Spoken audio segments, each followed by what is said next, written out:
Welcome into the recap of the Cubs' 5-3 loss to the Oakland Athletics Wednesday afternoon at Wrigley Field. I'm David Kaplan. It's brought to you by our great partners at Wintrust. They are the exclusive home of Cubs checking. Scan the QR code on your screen, click the link, or go to wintrust.com/Cubs for all the details on how you get your very own Cubs checking account. That super cool Cubs debit card.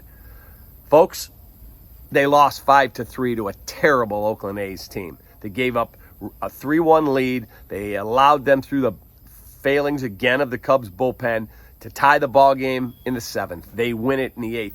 That's not what I want to talk about. The player of the game, does it really matter? The bullpen stunk. I'll give it to Seiya Suzuki, who had an RBI hit today. Brought to you by your Chicagoland, Northwest Indiana Chevy dealers. Now let's get freaking honest. Milwaukee Brewers clinched the division by virtue of the Cubs' loss today for the third time in 4 years. They spend $1 billion less than the Cubs. The Cubs spend money. It's not about what they spend, it's how they spend it. And the fact that the freaking Brewers could put together a way better team, a team that plays better team baseball, a team that pitches better, a team that has a better bullpen, a team that has a better offense, and all they do is keep finding ways to win. And guess what the Cubs keep doing? Well, we don't have enough money to go after Juan Soto. We can't go out and get Josh Hader because he's too expensive. We can't do this and we can't do that. And in the end, it's all a bunch of shit. It's all a bunch of BS that the Cubs do not care enough about winning to get the job done, and there's no level of accountability that they do care. They've been rebuilding now since 2021, second time in a decade. So we flushed 21. We flushed 22.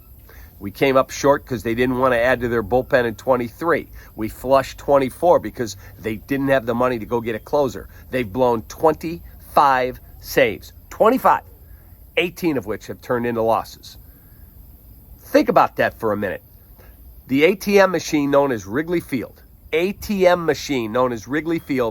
and the Milwaukee Brewers just keep running out better teams. And the Cubs don't care enough to say we're all in it. It's about winning. It's not. Don't ever let them tell you it is, because it's not. That is just reality. You can hold the players accountable. You can hold the manager accountable. The bottom line is it starts all the way up at the top, and the way they do their business, they either don't allocate their funds correctly or they don't go out and try and push when they have to try and get their team over the top. And in the end, the second straight year, they're going to come up short. They're going to win 80-plus games, and they're going to come up short. And that is a travesty. Again, have a great rest of your day. We'll see you tomorrow. Take that.